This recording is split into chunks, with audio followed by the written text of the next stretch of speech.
Hello guys, current affairs funda में आप सभी का स्वागत है। मैं हूं आपके साथ अभिषेक शर्मा और आज के इस वीडियो सेशन में हम 13 जून तक के सभी इंपॉर्टेंट करंट अफेयर्स कवर करने वाले हैं।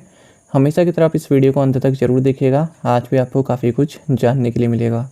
साथ ही गाइस, इस सेशन को शुरू करने से पहले आप सभी को बताना चाहूँगा, यदि आप हमारे daily current affairs PDF, weekly PDF, monthly PDF और हर महीने के banking and economic awareness PDF चाहते हैं तो करंट अफेयर्स फंडा का 1 ईयर मेंबरशिप प्लान आप ज्वाइन कर सकते हैं, जिसका लिंक आपको वीडियो के डिस्क्रिप्शन में या फिर फर्स्ट कमेंट में मिल जाएगा। आपको बता दें, इस 1 ईयर मेंबरशिप प्लान के तहत जितना भी हमारा PDF कंटेंट है वो हम आपको 1 साल तक प्रोवाइड कराते हैं, जिसे आप डाउनलोड कर सकते हैं, प्रिंट आउट भी निकलवा सकते हैं। इसके लिए चाहे तो आप करंट अफेयर्स फंडा ऐप को यूज़ कर सकते हैं या फिर अपने लैपटॉप या सिस्टम की मदद से वेब लॉगिन भी कर सकते हैं। कोई भी आपका एग्जाम हो, बैंकिंग, SSC, रेलवे या फिर स्टेट PCS, जहाँ पर भी जनरल अवेयरनेस या करंट अफेयर्स पूछे जाते हैं, सभी एग्जाम्स के लिए हमारा PDF कंटेंट काफ़ी यूज़फुल है। तो कोई भी अगर आपका डाउट है हमारे इस PDF कोर्स से संबंधित तो कमेंट बॉक्स में अवश्य लिखेगा। चलिए फिर करते हैं शुरुआत इस वीडियो सेशन की। सबसे पहले आज का क्वेश्चन देख लेते हैं, महत्वपूर्ण क्वेश्चन है और इसका आंसर आपको अभी कमेंट बॉक्स में करना है। वेयर इज द लोकप्रिय Gopinath Bordoloi international airport located? लोकप्रिय गोपीनाथ बोरदोलोई अंतर्राष्ट्रीय हवाई अड्डा कहाँ स्थित है? ऑप्शंस हैं इम्फाल, शिलोंग, गंगटोक या फिर गुवाहाटी। जल्दी से आंसर कर दीजिए, फिर हम आगे बढ़ेंगे। और इसी तरह के क्वेश्चन यदि आप प्रैक्टिस करना चाहते हैं करंट अफेयर संबंधित, स्ट्रैटेजी के संबंधित, तो करंट अफेयर्स फंडा को टेलीग्राम पर जरूर ज्वाइन कर लीजिए। करंट अफेयर्स फंडा नाम से हमारा टेलीग्राम चैनल है।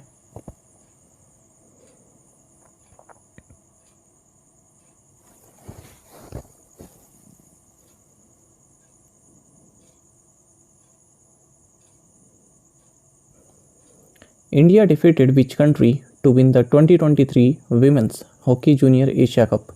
भारत ने किस देश को हराकर 2023 महिला हॉकी जूनियर एशिया कप जीता है? ऑप्शंस आपके सामने हैं और सही आंसर ऑप्शन डी है, साउथ कोरिया। आपको जानना चाहिए कि भारत ने फाइनल में साउथ कोरिया को हराकर 2023 women's hockey junior Asia cup जीता है। 2023 women's hockey junior Asia cup, ये women's hockey junior Asia cup का 8th एडिशन रहा है। एक्चुअली ये अंडर-21 फील्ड हॉकी चैंपियनशिप होती है और एशियन हॉकी फेडरेशन द्वारा इसको ऑर्गेनाइज किया जाता है। इस बार ये 3 से 11 जून 2023 के बीच काकामिगारा, जापान में आयोजित किया गया। आपको जानना चाहिए अब इस चैंपियनशिप में जो टॉप 3 टीम्स निकल कर आई हैं, वे 2023 women's FIH hockey junior world cup के लिए क्वालिफाई कर चुकी हैं, जो कि सैंटियागो चिली में खेला जाएगा। अवार्ड की अगर हम बात करें तो टॉप गोल स्कोरर अनु रही हैं इंडिया की, राइजिंग स्टार अंजलि बारवा रही हैं इंडिया की। बाकी आप जानते हैं hockey India president Dilip Tirkey हैं।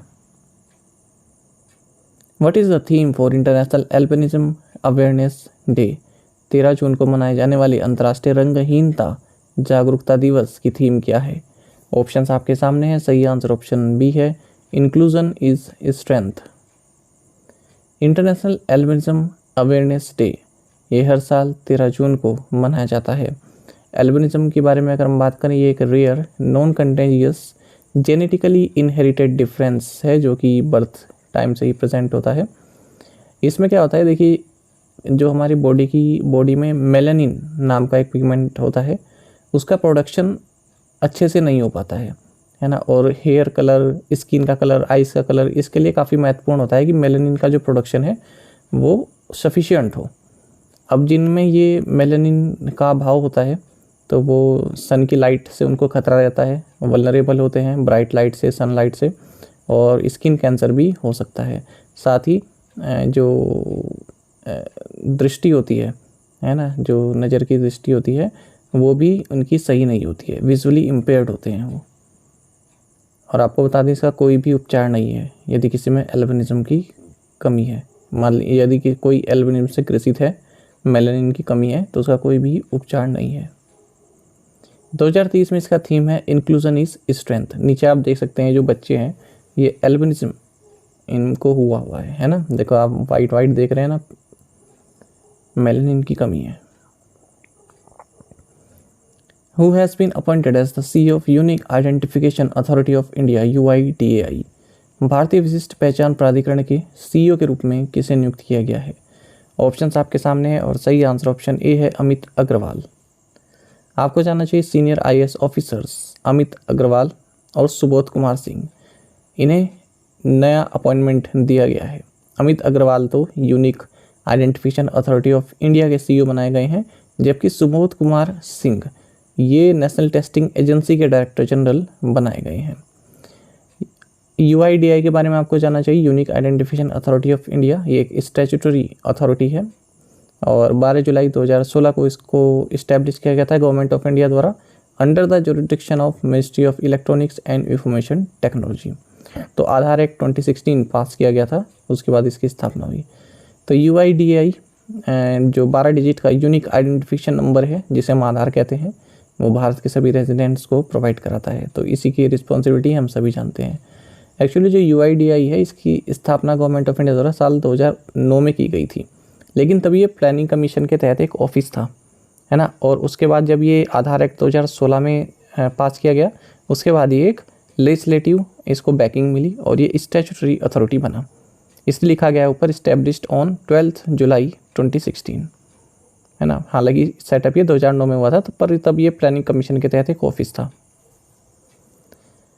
अब बात करते हैं दूसरी एजेंसी की, नेशनल टेस्टिंग एजेंसी। इसका नाम आप सभी ने सुना होगा, इसका भी ministry of education government of India ने नेशनल टेस्टिंग एजेंसी एनटीए की स्थापना की थी नवंबर 2017 में as an independent autonomous and self sustained premier testing organisation under the societies registration act 1860 to conduct entrance examinations for educational institutions. Who inaugurated the first ever national training conclave at the International Exhibition and Convention Center, Pragati Maidan, new Delhi. अंतर्राष्ट्रीय प्रदर्शनी और convention centre Pragati मैदान, नई दिल्ली में पहली राष्ट्रीय प्रशिक्षण सम्मेलन का उद्घाटन किसने किया है? ऑप्शंस आपके सामने है, सही answer option C prime minister Narendra Modi. आपको जानना चाहिए प्राइम मिनिस्टर नरेंद्र मोदी ने first ever national training conclave का उद्घाटन किया है किस जगह? International exhibition and convention centre Pragati Maidan, new Delhi में। आपको जानना चाहिए जो ये नेशनल टेस्टिंग कॉन्क्लेव है, इसको होस्ट किया गया कैपेसिटी बिल्डिंग कमीशन के द्वारा और इसका उद्देश्य ये रहा कि जो सिविल सर्विसेज ट्रेनिंग इंस्टीट्यूशंस हैं उनके बीच में एक कोलैबोरेशन करना और जो ट्रेनिंग इंफ्रास्ट्रक्चर है सिविल सर्वेंट्स के लिए उसको मजबूत करना। तो यहाँ पर लगभग 1500 representatives from training institutes including central training institutes, state administrative training institutes, regional and zonal training institutes and research institutes सब यहाँ पर मौजूद रहे। Yes Securities has partnered with which health care platform to provide investment solutions to the health care fraternity. Yes Securities ने health care पेशेवरों को निवेश समाधान प्रदान करने के लिए किस हेल्थ केयर प्लेटफॉर्म के साथ साझेदारी की है? सही आंसर ऑप्शन डी है वॉच योर हेल्थ। देखिए यस सिक्योरिटीज़ ने वॉच योर हेल्थ जो कि एक tech driven health care platform है, इसके साथ पार्टनरशिप की है to provide investment solutions to health care professionals. जो हेल्थ केयर प्रोफेशनल्स हैं जैसे डॉक्टर्स हो गए, है ना, इनको इन्वेस्टमेंट सॉल्यूशंस प्रोवाइड कराना किसके through? Wealth where investment and health unite program के थ्रू। तो as per the company this collaboration aims to offer customised investment plans aligned with the financial objectives of doctors and health care professionals. ठीक है, तो doctors और जो health care professionals हैं उनके लिए इन्वेस्टमेंट प्लान यहाँ पर प्रोवाइड कराएगा Yes Securities. Which state emerged as the best performing state during Jal Jeevan mission स्वच्छ जल से सुरक्षा कैंपेन? जल जीवन मिशन स्वच्छ जल से सुरक्षा अभियान के दौरान कौन सा राज्य सबसे अच्छा प्रदर्शन करने वाला राज्य बनकर उभरा है? ऑप्शंस आपके सामने है, सही आंसर ऑप्शन डी तमिलनाडु। देखिए यूनियन मिनिस्टर फॉर जल शक्ति गजेंद्र सिंह शेखावत, इन्होंने जल जीवन मिशन स्वच्छ जल से सुरक्षा कैंपेन जो चला गया तो इसके तहत क्या प्रोग्रेस रही है उस पर एक रिपोर्ट लॉन्च की है। आपको बता दें जो ये कैंपेन है 2 अक्टूबर 2022 से 31 मार्च 2023 के बीच ऑर्गेनाइज़ किया गया और स्टेट्स और यूटीज़ को पुश किया गया कि वो वाटर क्वालिटी मॉनिटरिंग के तहत कुछ कदम उठाएं, है ना, या फिर उठाए हुए हैं तो उसको देखें उसकी प्रोग्रेस कैसी चल रही है और सेफ़ वाटर सप्लाई हो घरों तक, इसको इंश्योर करें। अब देखिए इस कैंपेन में वाटर क्वालिटी टेस्टिंग की गई है 5.39 लाख विलेजेस में केमिकल के लिए, मतलब केमिकल है उसमें या नहीं है। 4.47 लाख विलेजेस में बैक्टीरियोलॉजिकल कंटेमिनेशन की टेस्टिंग की गई है। ड्रिंकिंग वाटर सैंपल्स टेस्ट किए गए 6.58 लाख स्कूल्स में, 7.16 लाख आंगनवाड़ी सेंटर्स में, 21.80 लाख वुमेन को ट्रेंड किया गया from 4.59 lakh villages for water quality testing using field testing kits. Remedial action भी लिया गया है, यानी कि जो भी जहाँ पर भी कुछ दोष पाए गए हैं, है ना, तो उसमें 90.34% तक जो कंटेमिनेटेड सैंपल हैं तो उनका जो है समाधान किया गया है। अब अगर हम बात करें performance of states and UTs इस कैंपेन के तहत, अगर इसकी बात करें तो तमिलनाडु, आंध्र प्रदेश, कर्नाटक, मध्य प्रदेश ये बेस्ट परफॉर्मिंग स्टेट्स रहे इस कैंपेन के जो है तहत।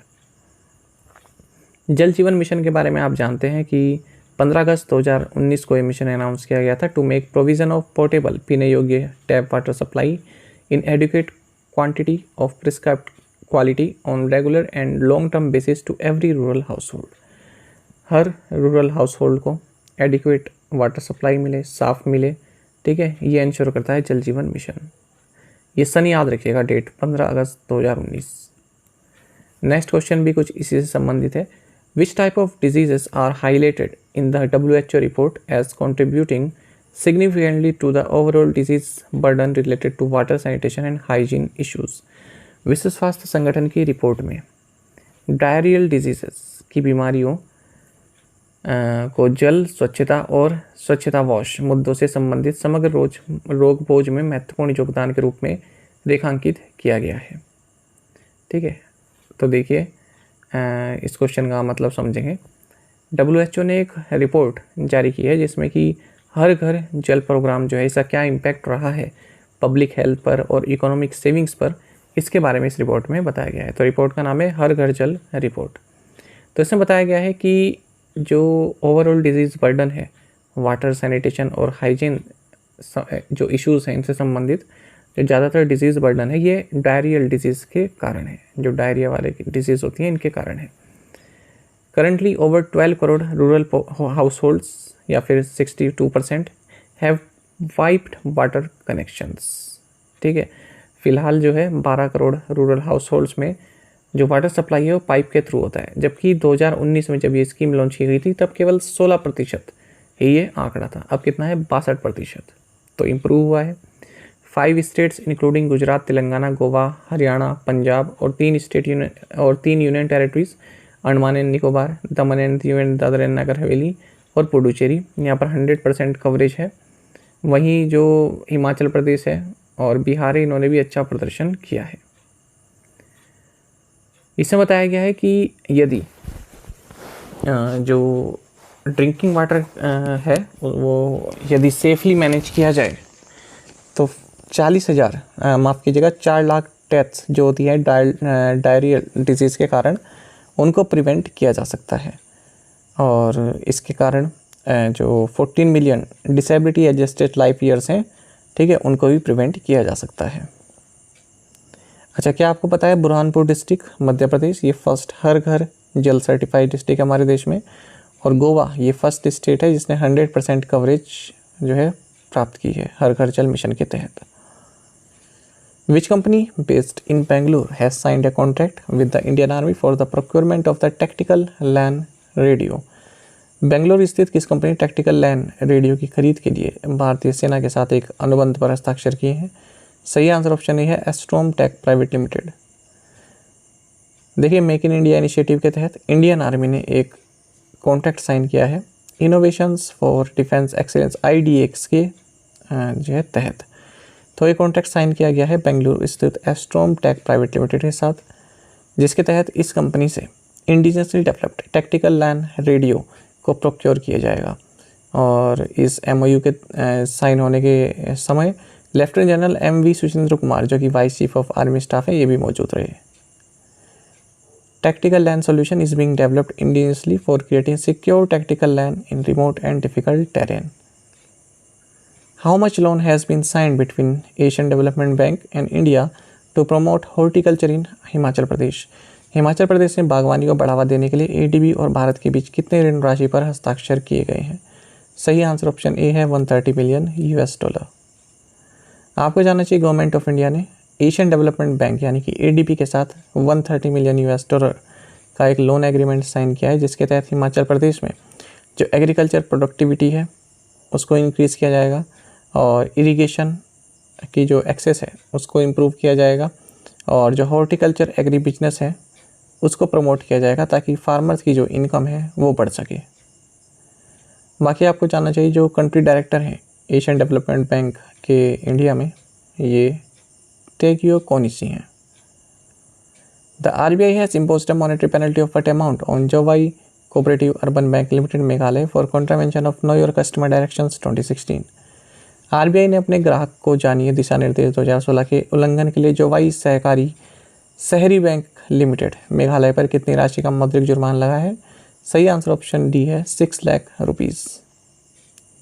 देखिए रिजर्व बैंक ऑफ इंडिया ने 6 लाख रुपीज़ की मॉनेटरी पेनल्टी लगाई है Jowai cooperative urban bank limited Jowai Meghalaya पर for contravention of RBI directions to urban cooperative banks on exposure norms and statutory other restrictions UCBs know your customer directions 2016। और भी banks पर लगाया जुर्माना देख लेते हैं। तो RBI ने 2 लाख रुपए का जुर्माना लगाया Telangana state cooperative apex bank limited Hyderabad पर। RBI ने 10 लाख रुपए का जुर्माना लगाया है कोऑपरेटिव बैंक ऑफ राजकोट पर गुजरात पर। और रिजर्व बैंक ऑफ इंडिया ने 60.20 लाख रुपए का जुर्माना लगाया है Bihar state cooperative bank limited Patna पर। An MOU was signed between Indian Institute of Corporate Affairs IICA and which university for academic and research collaboration। अकादमिक और अनुसंधान सहयोग के लिए भारतीय कॉर्पोरेट मामलों के संस्थान और किस विश्वविद्यालय के बीच एक समझौता ज्ञापन पर हस्ताक्षर किए गए हैं? ऑप्शंस आपके सामने है। सही आंसर ऑप्शन डी है राष्ट्रीय रक्षा यूनिवर्सिटी। देखिए एक MOU यानी कि मेमोरेंडम ऑफ अंडरस्टैंडिंग साइन किया गया है न्यू दिल्ली में Indian institute of corporate affairs IICA और राष्ट्रीय रक्षा यूनिवर्सिटी गांधीनगर के बीच में।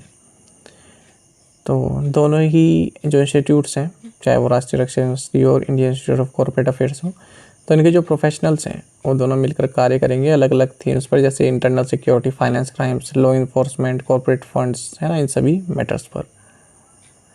As per ratings agency ICRA bond issuance by banks is likely to fall to what amount in the current financial year from an all-time high of rupees 1.1 lakh crore in physical 23। Rating agency ICRA के अनुसार बैंकों द्वारा जारी किए जाने वाले bond वित्त वर्ष 2023 में 1.1 लाख करोड़ रुपये के उच्चतम स्तर से चालू वित्त वर्ष में कितनी राशि तक कम होने की संभावना है? सही आंसर ऑप्शन सी है ₹90,000 करोड़। देखिए जो बैंक्स द्वारा बॉन्ड इशू किए जा रहे हैं वो 90,000 करोड़ रुपए की सीमा पर आ सकते हैं करंट फाइनेंशियल ईयर में, और फाइनेंशियल ईयर 23 में 1.1 लाख करोड़ रुपए की जो है तक वही पहुंच गए थे, ऑल टाइम हाई पहुंच गए थे। मतलब इनकी वैल्यू जो बैंक द्वारा बॉन्ड इशू किए जा रहे हैं इनकी वैल्यू फिजिकल 23 में 1.1 लाख करोड़ रुपीज़ तक पहुंच गई थी, जबकि जो करंट फाइनेंशियल ईयर हमारा फाइनेंशियल ईयर 24 इसमें ये गिरकर 90,000 करोड़ रुपीज़ हो जाएगी। अब आप समझ गए होंगे किस कारण, due to improved liquidity conditions and foreign investors inflows, ऐसा कहा है ICRA ने। आगे ये बताया कि stronger foreign institutional investor foreign portfolio investment inflows as seen recently the derecognition of the 2000 note and an anticipation dividend by the reserve bank of India could ease liquidity condition in the interim. तो भारत में जो liquidity है, जो नकदी है वो पर्याप्त होने की संभावना है, लिक्विडिटी अच्छी हो जाएगी। इसी कारण जो बॉन्ड इशुएंस है उस पर प्रभाव पड़ेगा, क्योंकि 2000 रुपये के नोट जो है ये भी अब जो है बैंक वापस ले रहे हैं, है ना। और जो FPI है, FII है, ऐसा देखा जा रहा है कि ये अब भारत में जो है अच्छा प्रदर्शन कर रहे हैं। साथ ही आउटस्टैंडिंग टीयर 1 बॉन्ड्स इनमें इंक्रीज देखने के लिए मिल सकता है 1.3 लाख करोड़ रुपीज़ का बाय मार्च 2024। ठीक है, अगर कंपेयर करें 1.2 लाख करोड़ रुपीज़ मार्च 2023 से।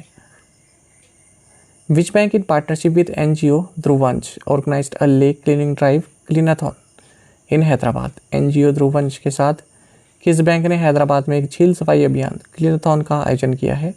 सही answer option B Axis bank है। देखिए एक्सिस बैंक ने NGO ध्रुवंश के साथ मिलकर एक लेक क्लीनिंग ड्राइव ऑर्गेनाइज की है जिसका नाम है क्लीनाथॉन हैदराबाद में। और इसको एशिया बुक ऑफ रिकॉर्ड्स में भी शामिल किया गया है as it was the largest cleaning drive conducted across the country. Hyderabad में लगभग 100 वॉलंटियर्स ने इसमें पार्टिसिपेट किया है, जिसके तहत मस्की, चेरू और नेकनामपुर लेक इनको साफ किया गया।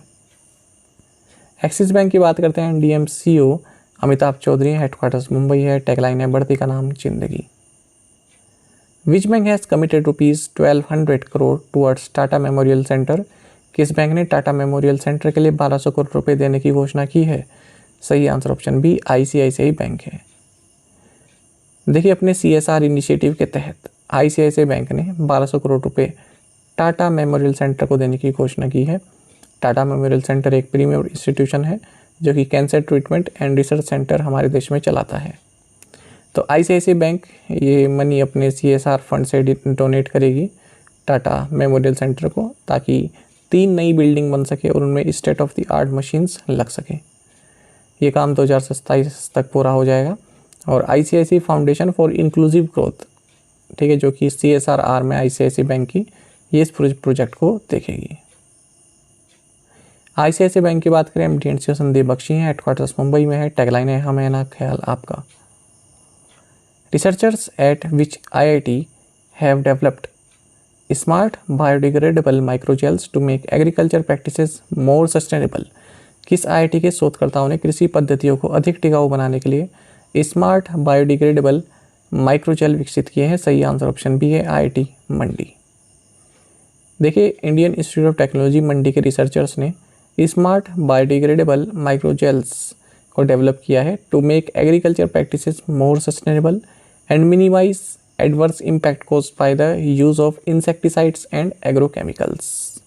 जो इंसेक्टिसाइड्स और एग्रोकेमिकल द्वारा जो विपरीत प्रभाव पड़ता है उसको कम करने के लिए और एग्रीकल्चर प्रैक्टिसेस को मोर सस्टेनेबल बनाने के लिए ये बायोडिग्रेडेबल माइक्रोजेल्स यूज़ किए गए हैं। तो ये रिसर्च जो है पब्लिश हुई है कार्बोहाइड्रेट पॉलीमर्स जर्नल में। तो टीम ने natural polymer based multi functional smart microgel बनाए हैं for both insecticides and nutrient delivery. Which of the following has received the climate and health award at the UITP awards 2023। UITP awards 2023 में निम्नलिखित में से किसे जलवायु और स्वास्थ्य पुरस्कार मिला? सही आंसर ऑप्शन ए है बेस्ट। देखिए, Brihan Mumbai electric supply and transport undertaking, इसको क्लाइमेट एंड हेल्थ अवार्ड दिया गया है UITP अवार्ड्स 2023 में, जो कि बार्सिलोना में आयोजित किया गया। साथ ही बेस्ट को रिकॉग्नाइज किया गया है as one of the top 3 finalist in the public and urban transport strategy category. Who has been appointed as the new director general of border security force. सीमा सुरक्षा बल के नए महानिदेशक के रूप में किसे नियुक्त किया गया है? सही आंसर ऑप्शन बी है नितिन अग्रवाल।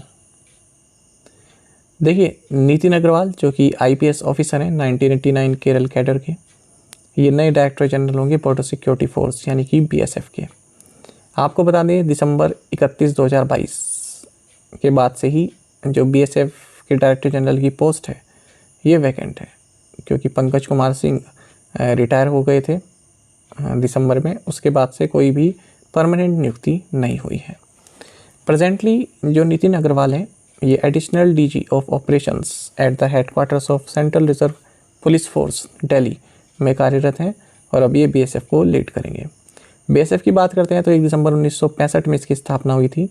ये इंडिया की लीडिंग सिक्योरिटी एजेंसी है जो कि हमारे जो बॉर्डर्स हैं पाकिस्तान और बांग्लादेश के साथ उसकी सुरक्षा करती है। ये इकलौती ऐसी CAPF है जिसकी नेवी, एयरविंग और आर्टिलरी रेजिमेंट है। ये मिनिस्ट्री ऑफ होम अफेयर्स के तहत आता है BSF, और इसको फर्स्ट लाइन ऑफ डिफेंस कहा जाता है। ये याद रखिएगा, महत्वपूर्ण फैक्ट है, फर्स्ट लाइन ऑफ डिफेंस कहा जाता है BSF को। पिछले 5 महीनों से जो BSF का एडिशनल चार्ज देख रहे हैं, इनका नाम है सुजोय लाल ताउसेन, जो कि डायरेक्टर जनरल है CRPF के। प्रीवियस असाइनमेंट क्वेश्चन के आंसर हम देखेंगे। Manas national park is in which state? Assam. Which country has named the Biparjoy cyclone that arose in Arabian sea? Bangladesh. To which country will Russia start deploying tactical nuclear weapons in July in the first such movement since the fall of the Soviet Union? Belarus. What is the name of the indigenous comprehensive automatic train protection system developed by the Indian Railways? Kavach. As per the National Payments Corporation of India, users can make how many UPI transactions in a single day, answer is 20। तो इन पांचों questions के answer आप में से कई aspirants ने बिल्कुल सही किए हैं। इसी तरह से आप पार्टिसिपेट करते रहिए। चलिए आज के असाइनमेंट क्वेश्चन देख लेते हैं। Harike lake bird sanctuaries in which state, which is the largest nuclear power plant in Europe, Union MOS Jitendra Singh has inaugurated a 2-day lavender festival at which place, in which country is the International Maize and Wheat Improvement Center located, there are currently 148 airports in India and it is the largest domestic market in the world in terms of seat capacity। तो भारत कौन सा जो है domestic market है ये आपको बताना है। सेकंड लार्जेस्ट है, थर्ड लार्जेस्ट है, फोर्थ लार्जेस्ट है, फिफ्थ लार्जेस्ट है, ये आपसे पूछा गया है फिफ्थ क्वेश्चन में। तो पांचों ही क्वेश्चन काफ़ी महत्वपूर्ण है, कोशिश कीजिएगा आप इनके आंसर जरूर दें। ज़्यादा से ज़्यादा संख्या में पार्टिसिपेट कीजिए। आपका पार्टिसिपेशन बिल्कुल कम होता जा रहा है, ऐसा मत कीजिए, ठीक है। भले ही क्वेश्चन का आंसर आता है वही दे दीजिए, पर पार्टिसिपेट आप जरूर कीजिए। साथ ही करंट अफेयर्स फंडा को आप टेलीग्राम पर भी ज्वाइन कर सकते हैं। यहाँ पर रेगुलर वीडियो अपडेट्स और करंट क्विज़ हम आप सभी के लिए डालते रहते हैं। साथ ही डिस्कशन ग्रुप में आप किसी भी क्वेश्चन का सोल्यूशन पा सकते हैं। दोस्तों, यहाँ पर हमारे करंट अफेयर्स की प्लेलिस्ट दी गई है, इसको आप जरूर देखें। अपने दोस्तों के साथ, फेलो एस्पिरेंट के साथ हमारे करंट अफेयर्स को शेयर जरूर करें। आज का ये सेशन आपको कैसा लगा कमेंट बॉक्स में अवश्य बताइएगा। Thank you guys.